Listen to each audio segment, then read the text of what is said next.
Hello, and welcome to this lesson on using functions to model relationships.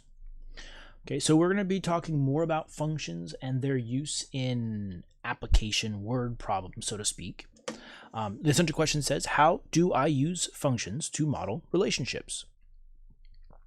So, did you know that linear functions, linear means straight line, everything we've been talking about has been a straight line. Linear functions are used often to represent situations when something is increasing or decreasing at a constant rate. That phrase is actually kind of important for us, and it's going to be much more important for us as we move in through the next few lessons. And I think we talk about it on the next page here. So getting paid $8.50 an hour, that is a constant rate. You're getting paid the same amount of money every hour you work. A machine that makes 3,000 Hershey kisses an hour. A car traveling at a constant 65 miles per hour. Each of these things, these scenarios, has an initial value. So if you have $20 in your pocket and you make $8.50 per hour, I could figure out how much money you'd have after 10 hours or after 5 hours or whatever the case may be. So you start out with some money. That's called an initial value. And then you also have a rate, how much more money you're getting every hour. And those two pieces are actually going to be the pieces of the puzzle we need to talk about in this lesson. So a linear relationship, first off, linear relationship, linear means straight line. So this is a relationship that can be written in the form y equals mx plus b. That should be familiar to you by now. That is the equation of the line. That's called slope-intercept form, where the m is your slope and the b is the y-intercept. And this equation is the equation for every straight line. So if you can write it like that, it is linear. Okay. The other vocab word we have here is the initial value. An initial value, like we mentioned up a second ago, is the amount of money you have at the beginning of the problem, or it's just how much you have at the beginning of a word problem. Now, mathematically, that's going to be our y-intercept. That's going to be that b value for us. And we also know that that happens when the value of the function, when x equals 0. We saw when we were looking at graphs, when x equals 0, that is going to put the thing on the y-axis. So when x is 0, like this point here would be a y-intercept. That would be the point, say, 0, 3, something like that. Okay, so the y-intercept is what happens when the x value is 0. It's where your line crosses the x-axis. We're also adding another name to it, the initial value. At the beginning of the problem, how much did you have?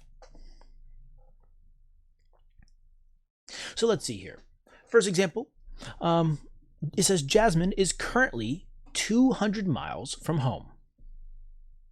She's trying to get home and is traveling 60 miles per hour. Identify the initial value and the rate of change of the function. Okay, so there's one verb. That's one thing we need to do. We need to find the initial value and the rate of change. Rate of change and initial value. And I'll be honest, that's what we're going to be doing for most of this lesson, is finding these pieces. Then we want to write an equation in slope-intercept form to represent the situation. So then we need an equation in slope-intercept form.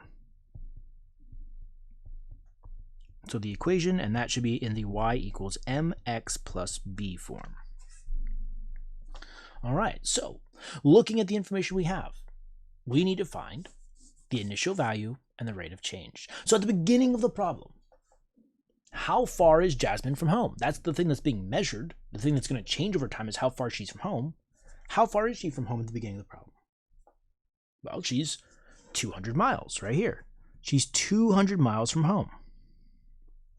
So our initial value is 200 miles. Okay, initial value, beginning of the problem. This will eventually become our y-intercept. This is going to be our b value. And if you remember from before, this rate of change, rate is going to be our slope. So what is her rate? It says she is trying to get home and is traveling 60 miles per hour. So we put in 60. And then we'd write our equation. Now, I'm not going to tell you just yet what's wrong with this. Let's see if you can figure this out. So now I'm going to take these values and plug it into my equation. So y equals mx plus b. So my rate is 20, my initial value is 200. Now, can you find what's wrong with that equation? There's something wrong. And if you can't, think about this. If we made a table, okay, x, y, using the values from this. So if I plugged in, say, in 0 hours, how far from home is she? In 1 hour, how far from home? In 2 hours, how far from home? See if you can find the problem there. Maybe pause the video and take a second or two or a minute and look at this. So what you might have found is, if you would start plugging these x values in for x here to find the y value. Well, the first one works out okay. You plug in 0, 60 times 0 is 0, plus 200 is 200. Well, at hour 0, she's 200 miles from home. That makes sense. It says so in the problem. She's currently 200 miles from home before she's driving. Okay, now if we plugged in 1 hour for x. 60 times 1 is 60. Plus 200 is 260 miles. Do you see the problem there? She's driving home. But if she's driven for 1 hour, she's now farther from home? This doesn't make sense. If she's driven for 2 hours, now she's going to be 320 miles from home. She's getting farther away, not closer. So do you know what we'd have to change in our equation, or change one of our values to make this number get smaller over time, not bigger over time? It's our slope. If we make this a negative 60, because her distance from home is going down every hour. The rate is getting smaller. It's going down, down, down. If we make this a negative 60, now check out what happens if I plug those same numbers in. I'm still going to get 0 and 200. That's still the initial value. But now if I plug in 1 hour here, negative 60 times by 1 is negative 60. Negative 60 plus 200 is 140. She's now 60 miles closer to home. If I would plug in 2, I'm now going to get 80. She's getting closer to home. Now, how did we know that this needed to be a negative? One is, check the reasonableness of your answer. If you make a little table and see, does this equation actually make sense from the problem? The answer is no. When we just checked a few numbers, a few values, it didn't work. That's one way we know we're wrong. Also, as you're making your equation stuff, you should be asking yourself, okay, she's 200 miles from home. Is this number going to be getting bigger over time, meaning a positive slope, or is this number going to be getting smaller over time, meaning a negative slope? In this case, it should be getting smaller. That's why it's negative. Okay, so this is a tricky first problem. They're not all like this. Letter B. It says, last summer, Sean had a banister put on the front of his house. The carpenter charged a fee of $120 for the materials and $100 per hour to rip out the old banister and put in the new one. Identify the initial value and the rate of change, then graph the function. Okay, so I'm going to start abbreviating because I don't feel like writing out initial value and rate of change every time. So here's my rate of change, rock. And here's my initial value. And then here's my equation.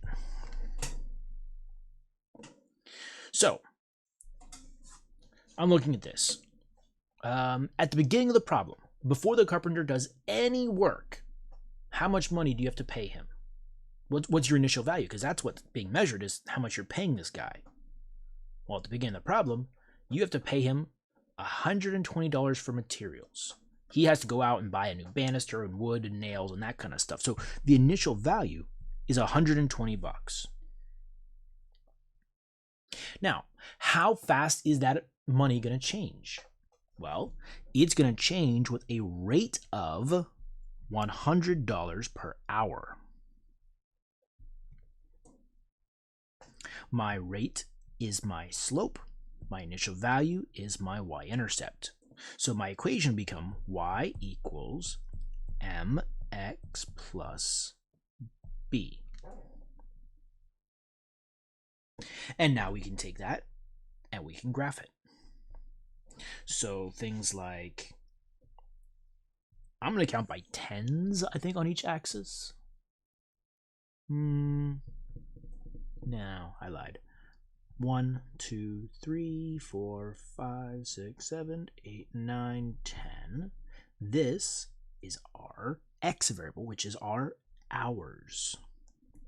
This is the hours variable. It's $100 per hour.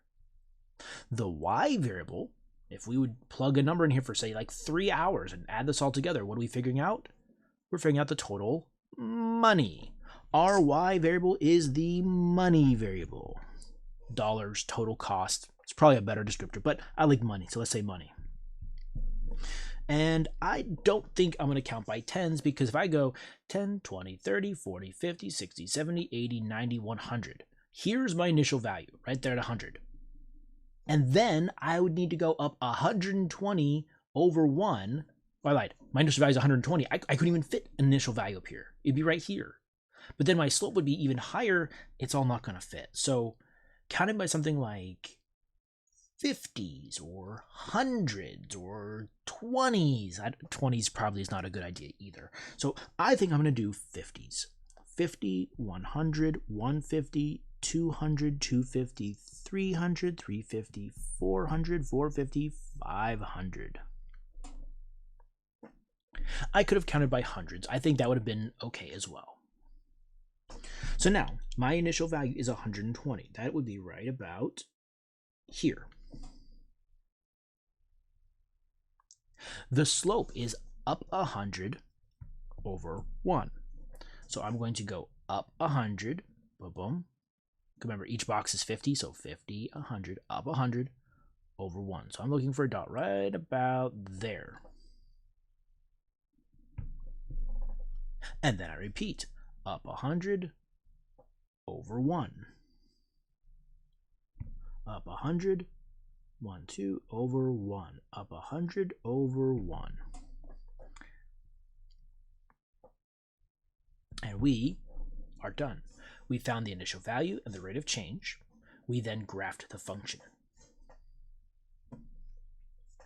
So I can see if this guy was working on my porch for 4 hours, it's going to cost me $520.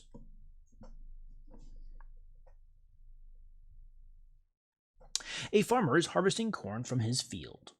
The graph below shows the amount of corn still in the field while the farmer is harvesting his field. Write the function that is represented by this graph. So that's the verb. Write the function that is represented by this graph. Identify the rate of change and the initial value. Okay? So I'm actually going to let you try this one. I'm going to pause I want you to pause the video, and I want you to see if you can find the initial value, the rate of change, and write the function for this one. When you're ready to continue, or if you get stuck and you need some help, go ahead and hit play, and then we will go through it together. All right. So, rate of change is our slope. That's our m value. Our b value is the initial value. And then we need our equation. So, looking at my graph, I'm seeing nice pretty points there, there, and there. That is down 2 over 1, 2, 3, 4, 5. Did you say a slope of negative 2/5? Because you're wrong.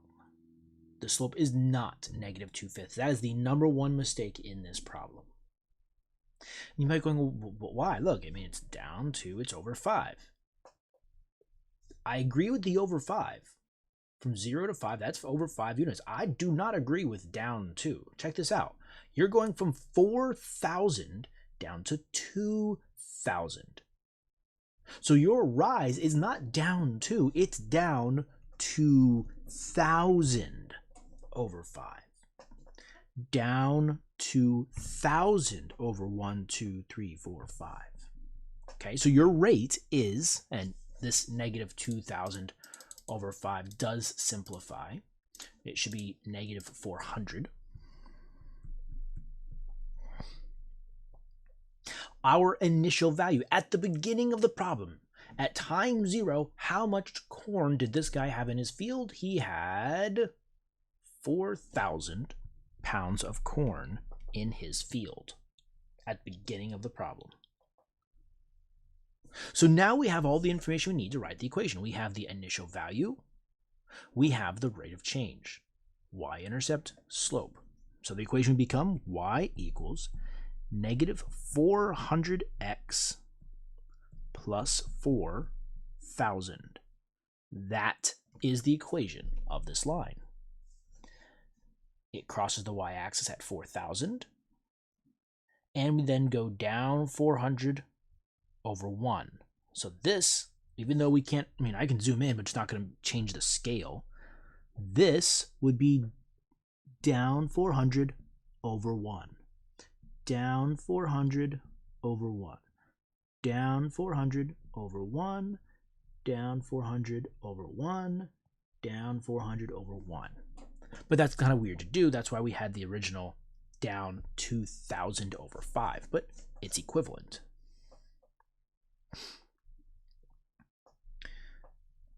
What does the rate of change mean in the scenario? So in this problem up here, we found the rate of change was negative 400. What does that mean for this farmer and his corn and his field? Like, what does this rate of change mean? It's not just a number. Don't tell me it's 400 over 1. Don't tell me it's the slope. What does it mean for the farmer? In terms of the original problem, what does this negative 400 have to do with anything? Think about it. Pause the video if you need to. What does that mean? Well, that is the rate. It's a rate of change. It's a speed, which is what a rate usually is. It's the rate the farmer is harvesting his field.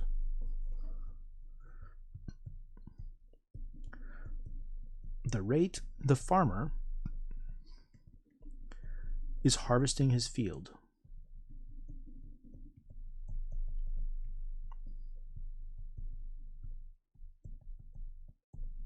He's harvesting at a rate of 400 pounds each hour. 400 pounds an hour. So he's able to take out 400 pounds of corn every hour while harvesting his field.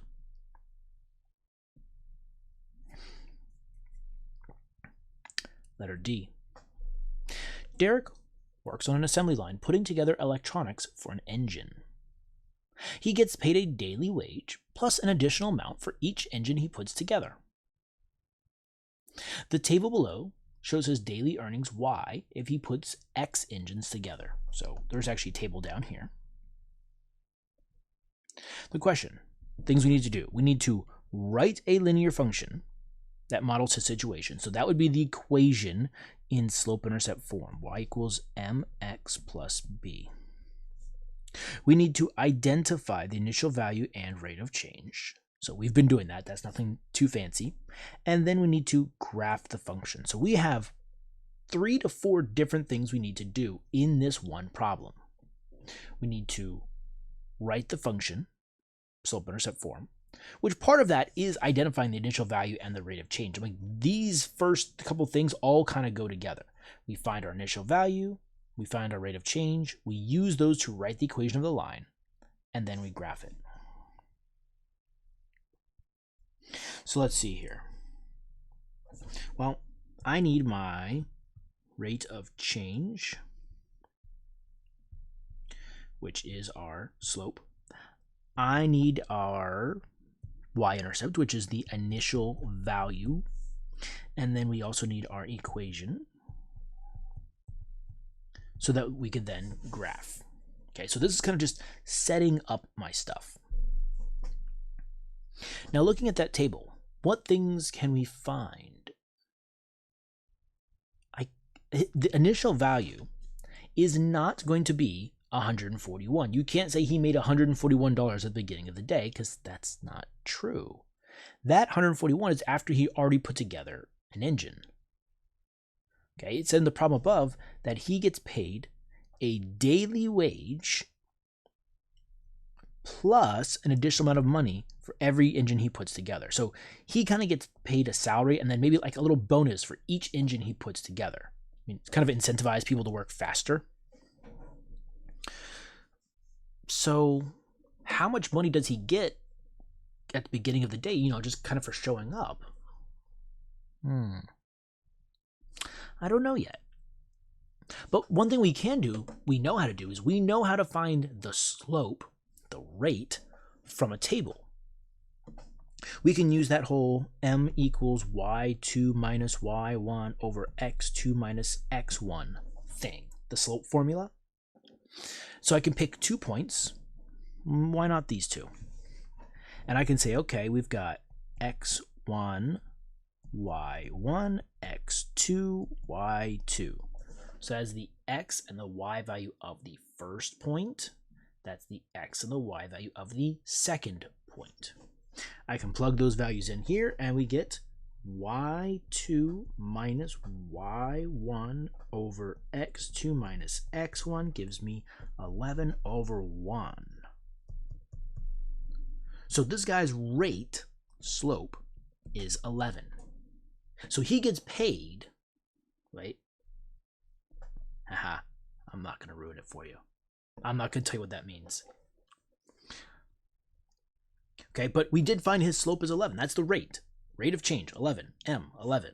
I know the equation of the line in seconds is going to be y equals 11x something. Okay? So then how do we take this and find our initial value? Find our y-intercept? Well, there's a couple different ways. I can think of 3 right now. You know, or could figure out all 3 of them. Okay, this is not past your ability level. Maybe you don't know yet because you haven't seen anything like this.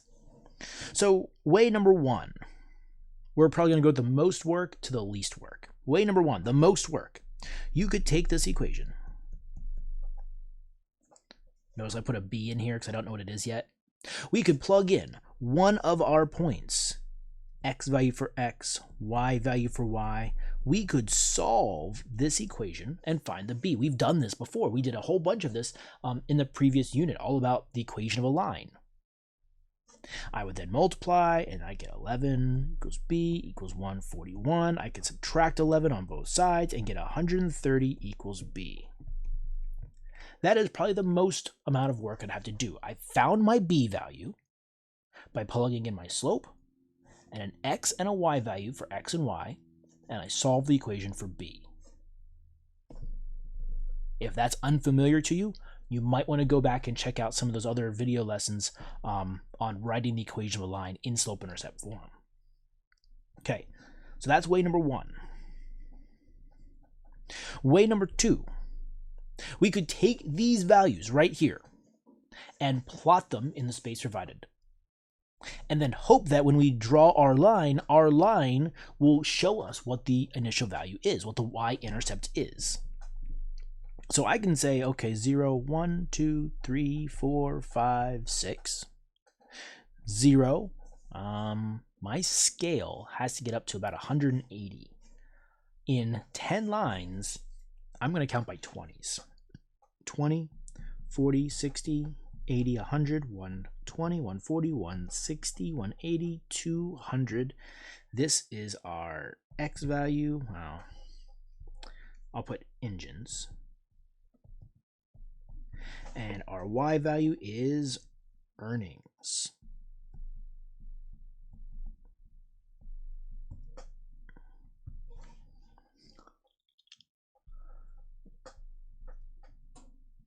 There, I should make that I prettier.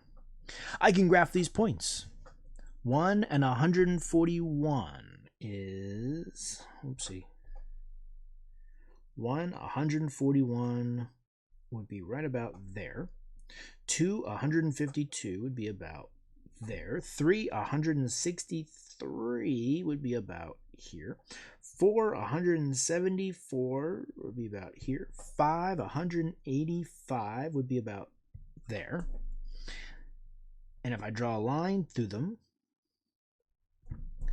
I get that. So that would be my initial value, which is not very descriptive, first off, because, I mean, we could estimate, go, it's between 120 and 140, but that doesn't give us an exact answer. Remember, the correct answer is 130, okay? So that way it didn't work out too well to find our initial value, to find our y-intercept. But I'm not going to erase this because we needed to graph these points anyway, so there they are. The third way you might have thought of would be if we, I'm going to white, oh man, not black, not gray. I'm going to white this out. If we tried to kind of work backwards in our table and said, you know what, look, 5, 4, 3, 2, 1, 0. At hour 0, how much money did this guy make? Well, look at this pattern. Each of these numbers is going down by 11. Remember, that was the rate. Up by 11, up by 11, up by 11, up by 11, down by 11, down by 11, down by 11, down by 11. So if we go down by 11, we get 130. That was probably the least amount of work if you were able to recognize the pattern in the table and work backwards.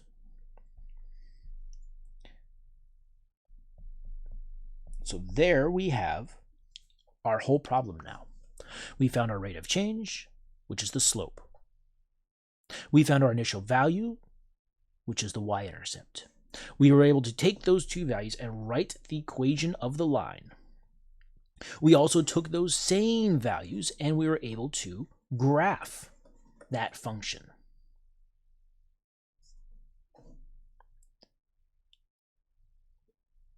Now the next page asks, what does the initial value represent and that rate of change? So this guy who was putting together engines, okay, this equation kind of models how much money he makes and stuff. But what does this initial value, this 11, mean for him? What does this 130 mean for him? What is it in terms of the problem? Like, tell me using the words engines and earnings or engines and money. Don't say slopes and intercepts and initial values and rates of change. Talk about engines and money. What do those numbers mean for him? Well, the initial value, that's how much money he gets before he's put together any engines. Right now he's put together 0 engines and he gets paid $130. So his initial value is how much money he makes before putting together any engines. So money before putting together any engines.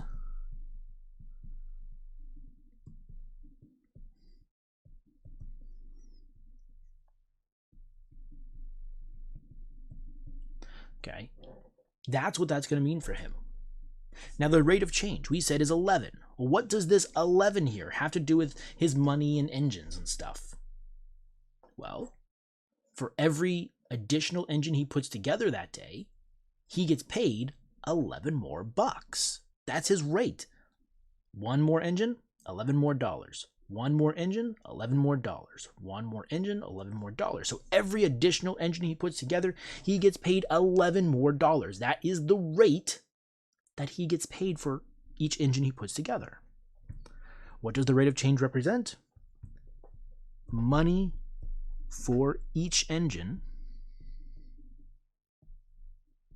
he puts together.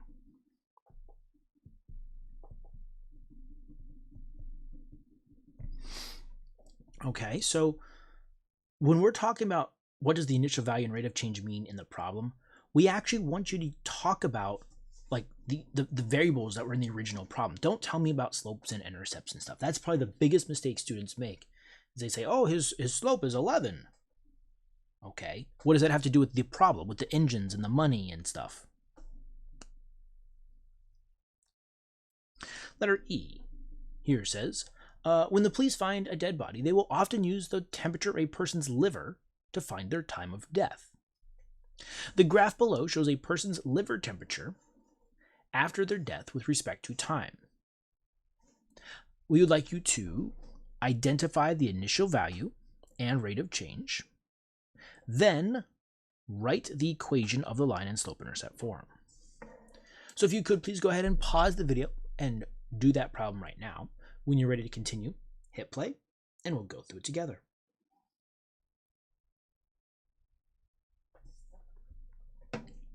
All right, so you need to find your slope, which is the rate of change. You need to find your y-intercept, which is the initial value, and you had to write the equation of the line. We can't really find that y-intercept right now because it's, I can estimate and say 37, 38, 39, 36, but it's just that, it's an estimate. We would like to be able to be more accurate. We can, because we can find our slope first. My slope goes through this point perfectly, and it goes through that point pretty darn perfectly. So using those 2 points, we could find the slope. That is not down 1 over 1, 2, 3, 4, 5, 6. It is not down 1 over 7, because that's not paying attention to the units. This down 1 is not down 1. It's down 10. So this is a down 10 over, is this actually 7 units? Well, we're going from the number 5 to number 12, so yes. So our slope, our rate of change, is negative 10 sevenths. And if you like decimals, I'm not even sure that is. It's that as a decimal. I'm going to leave a fraction because fractions are much more accurate. Okay, and I said we could find the initial value, and we can, using y equals mx plus b, and plugging in everything that we know. I know my slope is negative 10 sevenths. We just found that. I can plug in a point for x and y. I have points from my graph. I'm going to use this one because I think it's a nice pretty point. I'm going to use the point 5, 30. 5 is my x variable because it is on the x-axis. 30 is my y variable. It is on the y-axis. And if I do this math right now, negative 10 fraction 7 times by 5 gave me negative 7 1/7. Okay. Plus b equals 30. I'm going to add 7 1/7 to both sides. And I'm going to get b equals 37 1/7.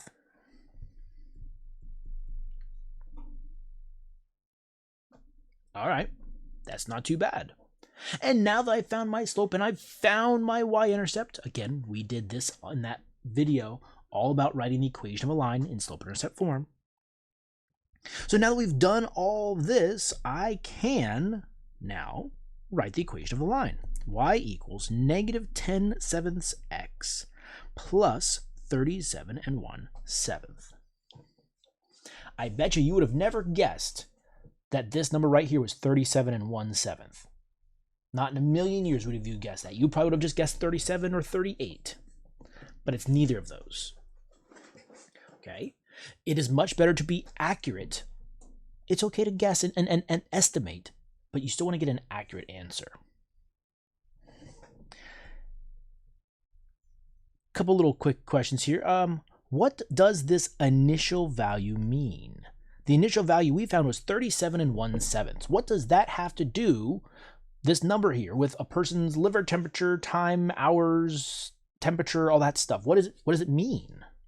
Think about it, pause the video, put down an answer. What does the initial value mean in this situation? Well, that would be the liver temperature when the person's been dead for 0 hours, or maybe not dead at all. We could call that like somebody who's alive. Their liver temperature is 37 1/7 degrees Celsius. So that's roughly 98.7 degrees Fahrenheit. That's like the temperature of a living body.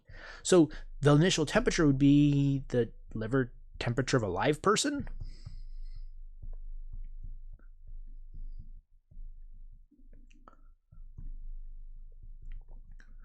Or you could also say a person who maybe just died and their liver hasn't kind of cooled down yet.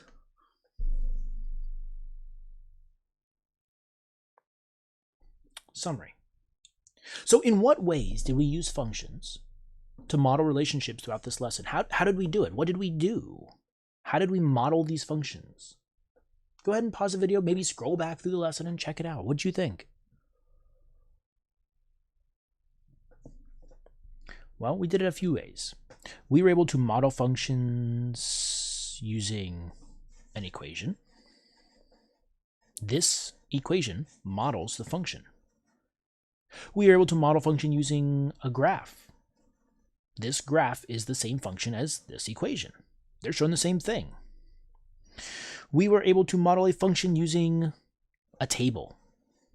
This table, this graph, and this equation are all showing the same information.